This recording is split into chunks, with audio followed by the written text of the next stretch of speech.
langsung saja ke pola yang ke-10. Pola ke-10 ini ada magic words atau misalnya is suggesting. Nah, magic words ini bukan mantra sihir ataupun apa ya, kata-kata sulap seperti itu. Magic words ini ialah berupa kata-kata perangsang yang bisa digunakan untuk membuat efek-efek tertentu kepada calon konsumen, seperti efek memudahkan sebuah penawaran yang kita lakukan dalam tulisan. Lalu ada juga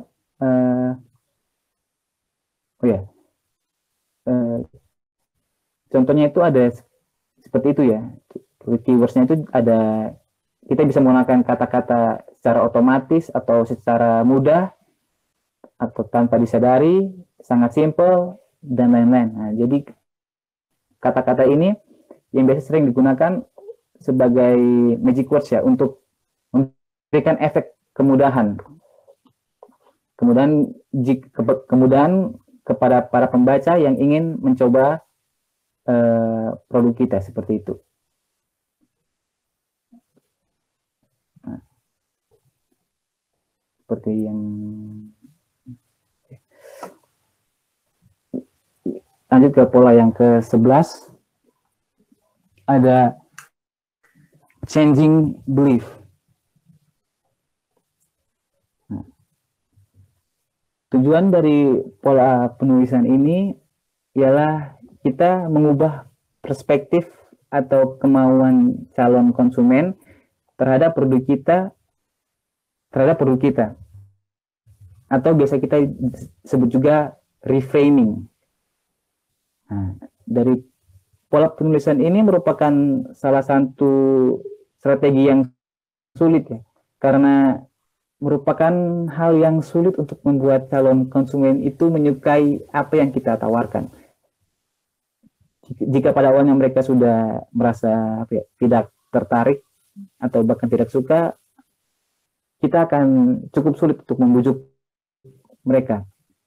Nah, tapi tingkat kesulitannya juga berbanding lurus dengan keberhasilan penjualan. Jadi jika kita sudah berhasil memberikan tahap urutan untuk meyakinkan para calon konsumen, jika tahapan itu bisa dilalui, maka persentase keberhasilan penjualan itu pasti ini besar. Nah, terus ada dua contoh urutan ya, contoh urutan yes dan no. Nah, maksudnya itu yang yes itu kita merasa yakin bahwa kita akan mendapatkan jawaban iya dari konsumen sebelum kita mempresentasikan sesuatu. Nah, jadi biasanya itu dalam rentetan pertanyaan seperti itu ya. Nah, jadi yang yes itu, apakah saat ini rumah Anda mengalami kerusakan? Apakah Anda ingin rumah Anda kembali seperti baru lagi? Apakah Anda ingin menggunakan jasa perbaikan rumah yang terpercaya? Nah, berikan semua harapan itu kepada fiction, karena rumah harapan dan impian Anda akan tercapai. Nah, jadi setelah kita memberikan rentetan pertanyaan, kita akhiri dengan kalimat utama kita, penawaran kita terhadap calon konsumen. Nah, itu kan jika kita ingin mengharapkan jawaban iya dari konsumen agar mereka merasa yakin. Terus bagaimana yang no? Nah, jadi yang no ini juga cara lain untuk kita mencapai keberhasilan dalam penawaran kita dengan memberikan beberapa pertanyaan negatif. Pertanyaan negatif maupun maksudnya kita menginginkan jawaban tidak dari konsumen. Tapi ini kita biasanya disertakan pada saat mereka itu tidak tidak memiliki kemampuan, tidak memiliki situasi yang menyenangkan, tidak berada di situasi yang menyenangkan, seperti itu. Jadi contohnya itu, apakah Anda puas dengan cara kerja iklan Anda saat ini? Tidak. Gitu. Apakah Anda mendapatkan strategi bisnis yang cukup untuk iklan Anda? Biasanya tidak. Gitu. Pernahkah Anda mencoba cara atau nasihat mengenai strategi iklan dari orang lain dan tidak mendapatkan respon untuk iklan Anda? Nah, itu juga biasanya tidak. Lalu kita akhiri juga dengan kalimat utama atau penawaran kita. Jangan sedih, konsultasikan semua masalah mengenai iklan Anda di Matrix Master, seperti itu. Nah, lanjut yang pola yang ke-12 ada differentiation. Terus differentiation, oke. Di dunia ini mustahil kan jika kita sebagai pelaku bisnis itu tidak memiliki saingan. Nah, maka dari itu pemberian penawaran lain kepada konsumen itu menjadi kunci. Kita memberikan perbedaan produk kita dari produk bisnis yang lain. Nah, biasa ini disebut juga apa? Unique selling proposition. Nah, contohnya itu seperti kita memberikan disclaimer seperti kualitas tertinggi atau sebagian pertama atau beberapa diferensial lainnya. Nah, seperti ini contoh ya. Ini contoh yang pertama itu kita lihat di contoh yang differentiation. Yang pertama tidak seperti yang lainnya. Kami smartphone FTH tidak akan menawarkan smartphone yang cepat panas dan cepat rusak, atau Anda bisa mendapatkan uang kembali bila itu terjadi. Nah, di sini smartphone FTH ini memberikan perbedaan nilai dari pesaing-pesaingnya. Ya, itu kita memberikan, maksudnya mereka memberikan perbandingan contoh bahwa smartphone mereka itu tidak akan gampang rusak seperti smartphone yang lain. Nah, di sini mereka meletakkan poin itu, poin perbedaannya di sini. Lalu contoh kedua itu ada yang ProQuick merupakan jasa cuci mobil pertama yang menerapkan garansi apabila Anda menemukan sedikit saja kotoran yang masih menempel pada mobil Anda. Nah, contoh kedua itu kita melihat disclaimer ya, yang pertama, jasa cuci mobil pertama. Nah, seperti itu. Jadi kita menerapkan poin pembeda dengan pesaing-pesaing kita, seperti itu. Intinya seperti itu. Nah, terus yang ke-13 ada pola ke-13 ada urgency and scarcity.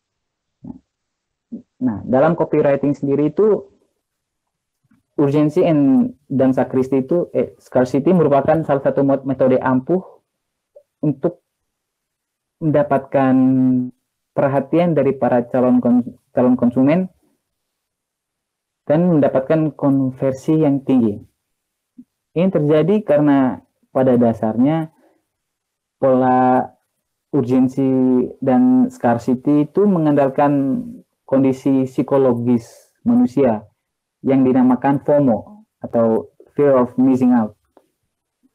Nah, FOMO ini bisa dikatakan sebagai kondisi psikologis manusia yang mana timbul karena perasaan takut akan kehilangan sesuatu atau tidak mendapatkan sesuatu.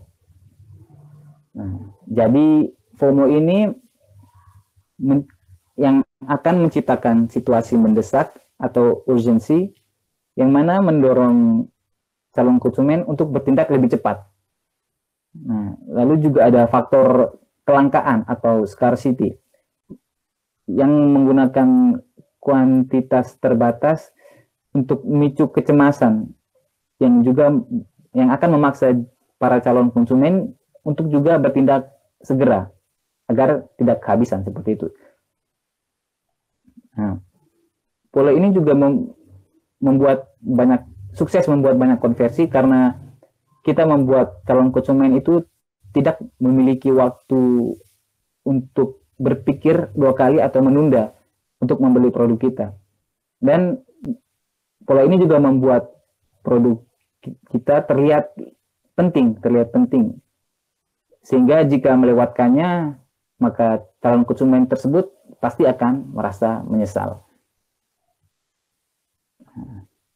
Seperti di contoh itu ya, contoh pertama, dapatkan buku panduan strategi e-marketing ini selagi Anda masih bisa mengordernya dari website kami karena buku dalam stok terbatas. Nah, di sini kita lihat scarcity-nya pada stok terbatas itu. Jadi kelangkaan dari produk kita. Kita mengintimidasi calon konsumen ya, dengan kelangkaan produk kita. Lalu yang kedua ada contoh, dapatkan buku ini sekarang sebelum Anda mendapatkan harga yang lebih mahal esok hari. Nah, di situ kita lihat urgensinya pada kata sekarang. Jadi jika kita memberikan batas waktu. Jadi jika calon konsumen tidak beli sekarang, ya mereka akan mendapatkan harga yang lebih mahal besoknya. Jadi harusnya kita mendesak konsumen untuk membelinya sekarang, seperti itu. Nah, namun kita harus menggunakan pola ini secara bijaksana atau hati-hati. Karena jika biasanya itu banyak yang melakukan penipuan menggunakan pola ini. Jadi misalnya kita mengatakan stok kita terbatas. Nah, tapi setelah dilihat ternyata stok kita masih banyak, seperti itu. Nah, ini juga penipuan. Ini termasuk penipuan, dan penipuan seperti ini akan sangat fatal karena bisa menghilangkan kepercayaan konsumen itu terhadap bisnis kita. Seperti itu. Nah, berikutnya yang pola ke-14. Itu ada pola embed command. Embed command ini ialah pola NLP yang mensematkan perintah tersembunyi dalam tulisannya yang mana berfungsi sebagai isyarat untuk melakukan sesuatu pada tingkat bawah sadar si calon konsumen. Nah, di sini kita akan pola ini rupanya sedikit apa ya? Apa ya maksudnya? Kita seakan-akan pola ini seakan-akan memberikan kebebasan atau keleluasan bagi konsumen. Namun secara tidak langsung kita sedang memberi perintah, dalam artian kita memberikan perintah agar mereka menggunakan produk atau produk jasa atau barang yang kita tawarkan. Nah, hal hebat yang ternyata dimiliki pola ini ialah kita bisa mendapatkan perintah tersebut di mana saja. Maksudnya kita bisa menaruhnya di belakang kalimat, depan kalimat, di mana saja terserah, tanpa mengganggu alur, tanpa mengganggu pembaca itu sendiri, calon konsumen. Jadi contohnya itu, kami menyadari betapa perlunya Anda akan laptop yang menawarkan harga yang terjangkau dan memiliki performa yang bagus.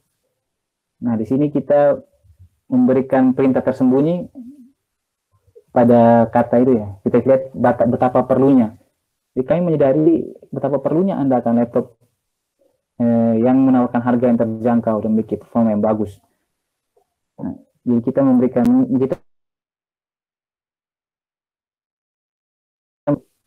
atau Anda boleh menghubungi dan menggunakan jasa kami 24 jam non-stop. Nah, kita secara halus memerintah mereka untuk menghubungi dan menggunakan jasa.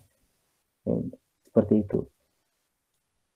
Nah, dan yang pola terakhir ada presupposition.